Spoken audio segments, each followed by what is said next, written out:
about consolidations is changing the mascot or combining a mascot. But these are things that we need to get over and realize what's the most important thing. Educating our youth of our community to improve Southern Illinois, or keeping a mascot and keeping that the football rivalries. One of the things you've mentioned a couple of times is people's perception of Carbondale, whether it's students, prospective students at SIU, or people just wanting to move to the community. One of the first things that students see in coming to Carbondale, when they first come to Carbondale, is what's affectionately known as the Strip, which has been an area of town that's been divisive at some points in time. It's been an area that people have wanted to stay away from at some points in time. Do you have any ideas or plans how the Strip could be as vital, beneficial, thriving as it was at one point in time? Yeah, but I got in trouble when I'd say things. Well, yeah, I mean, because before the mall was built, the downtown was the commercial center. I mean, it was thriving. I mean, it's where people came. And I guess when the powers that be back then, they thought, well, we'll build this mall and we'll have improved resources and increased revenues. But I guess they didn't consider that we have a certain amount of population. It's like, if you keep cutting the pie bigger, it just keeps getting smaller until it forces some people out, and that's kind of what happened. I mean, when I first moved to Carbondale in Southern Illinois, I was amazed that we had these two large malls, one in Marion, one in Carbondale. And we even had two regional airports, because the airport here, between Carbondale and Murfreesboro, United was still flying their puddle jumpers to Chicago. And then TWA was flying out of Williamson County. Well, 2 months later, United pulled out. Essentially we just had air service out of one. So I'm not really sure why the Southern Illinois Airport Authority, they've been here for over 50 years and there's no commercial flight. So I'm continually paying property taxes to it, but it's not helping. But back to your question, the downtown. The other unique thing about our downtown is we have a federal highway and a state highway that intersects it, and that was always a challenge for me as the Main Street director in trying to work with IDOT, because IDOT's purpose is, their mission is to get traffic as fast as they can from point A to point B. So I mean, I was trying to get them to do some bike lanes, because I mean, we have bike lanes all over town, but we need commuter bike lanes, and obviously 13 and 51 are the main routes for auto traffic. Obviously it would probably be the main route for bicycle traffic too, but they didn't want to add bike lanes, or I mean, they would be losing parking as well. But I mean, I think we have plenty of parking downtown right now. That's off street that a lot of times people aren't aware of, because it's behind the buildings. But that's an issue we face. I mean, I guess one of the long-term plans that people have talked about is actually making part of the downtown a pedestrian walkway. Because I mean, I've been to a lot of historic downtown areas, and that's a lot of them. What they've done is they'll close off traffic, or loop it around. And that helps bring people in. Because actually, when I was with Main Street, I would talk to different civic groups and some elderly groups and ask them, well, why don't you come downtown? And one of the reasons was because of the traffic. And unfortunately, because of the traffic, it forces some students to ride their bikes on the sidewalks. So if you're 75, 80 years old, the last thing you want to do is get knocked over by bicyclists. Because actually, it happened to me. 710 was having a sidewalk sale, and I was out going through the rack, and I look up, and here's this girl on this bicycle heading right towards me, and knocked me over. And so it can be hazardous sometimes when you're shopping for a coat. But yeah, I mean, it's just some of the issues that we face. I mean, even I guess one of the things I had to face with IDOT is when they were putting in the Mill Street overpass or underpass project, was they wanted to have continuous traffic, from Mill to Grand. And it's like, well, the businesses there on the east side across from campus, they are always struggling enough, because SIU had stolen the McDonald's, to the food court, I guess in the 80s. Again, that was before I got here, because the Kaya Japanese Korean restaurant, that used to be a McDonald's, and it used to be the anchor for the southern part of the downtown.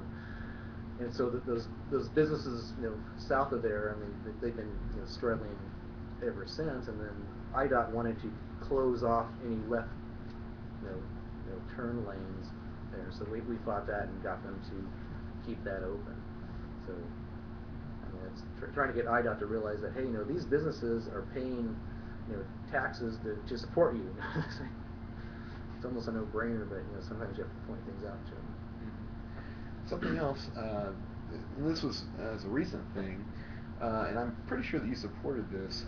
The council looked at changing provisions in the city code that would make it easier for groceries to sell packaged liquor. And there had been a number of things talked about in with that, but the issue kind of had died on the table. If you become mayor, would you bring that issue back up again? Yeah, it would actually be one of the first things I would bring up. I've been pushing that for the last 6 years. I mean, it was one of the things that really surprised me when I first moved here 14 years ago, was the fact that grocery stores and even gas stations, and no one else was allowed to sell alcohol, because everywhere else across the country, in Illinois, well, most places in Illinois, you have large grocery stores along with small mom and pop stores selling alcohol. But here we have like 5 families that control it, and it's been that way for forever. So yeah, one of the first things I'd bring up is there's essentially 5 ordinances that kind of prohibit grocery stores and anybody else from having alcohol or being able to sell alcohol. And essentially my feeling is we could just delete those, because like with Arnold's to the south, there's a provision that we can't sell it. No one can sell alcohol south of Pleasant Hill Road. There's another one that says if you sell gasoline on the premises, you can't sell alcohol, which I never could understand that, since we have drive-through liquor stores. I mean, most of the liquor stores in town have a drive-through window. So if we're trying to prevent people driving from having alcohol, that just doesn't make sense to me, and I can't find anyone to explain it to me. There's another provision saying that you have to have a separate entrance for the area. I'm not sure what the purpose of that one was, and again, no one can explain that. So, and I guess the thing I was trying to do, the whole time, which actually finally came about, was trying to get all the grocery stores to work together, because they were all kind of separately working about it. And I told them, there's essentially these 5 ordinances that prohibit all of you from being able to sell alcohol, and I'm not going to vote to do away with one, and which would allow maybe one of you to have alcohol and not the others. I mean, I believe in fair trade. I believe in capitalism. I don't support monopolies. So essentially, they finally got together and organized. They did a petition. They got 7,000 signatures. There's probably some duplicates, but I would imagine there's probably at least 5,000 legitimate signatures of residents or their customers that say, yeah, we would like to have the ability to buy alcohol in this store. And again, I think it's a no-brainer. So, and I think all the mayoral candidates, support it. Most of as far as I know, all the council candidates support it.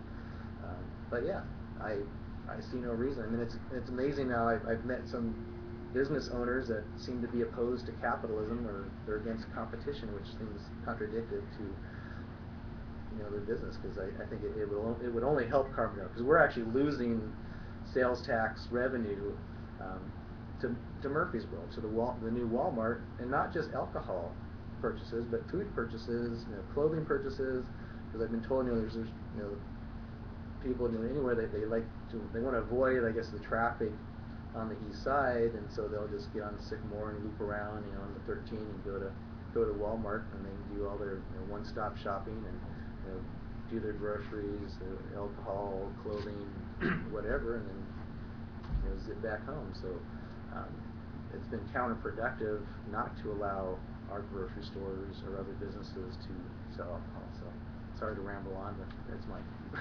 So yes, I'm in favor of opening that industry up. You mentioned briefly 5 families that control liquor sales. Are you referring to the people that run the packaged liquor stores in Carbondale? Yeah. They have a lot of political clout, and what can a mayor do to change that? This has come up before, packaged liquor sales. It's something people want, but it always seems to stop. How would you keep it rolling? Well, in the past, we haven't had the majority on the council, unfortunately, because last time actually it was myself, Stephen Haynes, and Mary Pullman were in favor of opening up, where the other 4 council members at the time, Lance Jack, the mayor, Chris Chris Wisman and Kareem McDaniel, they were opposed to it. It never came to an official vote, but the mayor brought it up for discussion, and you know, after seeing that, you know, there was no majority in favor of it. You know, it was basically dismissed. So, But he could have cast a deciding vote. What? The mayor could have cast a deciding vote. He could have, but apparently he wasn't in favor of it. I don't know why. I mean, it just amazes me, you know, that actually all four of them, the four that were opposed to it, they've all either been in business or still are in business. So I'm not sure what their rationale was to be opposed to free enterprise and allowing people to have the option. I want to go back to the financial crunch that's heading towards Carbondale. I mean, right now the city's comparatively lucky. You've got some funds in reserve. You just reinstated a property tax, which is fairly modest. It'll be a smaller portion on a taxpayer's bill than schools for sure, and other things too. But what would you do on pension reform? Brad Cole's been a leader in that area. Would you pick up that cudgel stick from him, or what would you do? Yeah, that'd probably be one area that I would be discussing with him if elected in the transition period to see where he's at with that, or what the position is. I think that the Illinois Municipal League has taken the role in that too, as you know, and he's been involved with the Illinois Municipal League. It's probably going to be the most crucial thing, you know, for our budget and for our future, as to what, you know, how we're going to address it. Because obviously, you know, if it just keeps going up year after year, you know, we can't just keep raising, you know, taxes, because it's obviously, you know, we're already not competitive as far as the property tax goes, and I don't want to become, you know, non-competitive as far as our sales tax as well. So I would hate to get to the point where we'd have to start, you know, laying, you know, people off, especially, you know, officers or firemen, if they're not able to, I guess, come to the table and negotiate some pension reform themselves. So, but I mean, that's one of the realities that we're going to have to be facing in the next couple of years. And you're in favor of pension reform? I'm in favor of everyone having a decent pension, but you know, if the city can't afford it, you know, if the state can't afford it, and it just, we can't afford it. I mean, it was interesting when I first realized the difference between the Illinois retirement fund and then also the municipal retirement fund. Because as an employee of SIU, when there was a shortfall, when, you know, the stock market basically crashed, the way it works with the state is if there's a shortfall, both the employee and the employer make up the shortfall. With municipalities, when there's a shortfall, the employee contribution remains the same, and I believe it's about 4%. Whereas the city's contribution then raises or lowers. Because at one point the city's contribution, you know, was even like around just 7%, and then when the market crashed, you know, our portion, you know, had increased. It was like at least 13% at one point, you know, to maintain, you know, the retirement fund balance.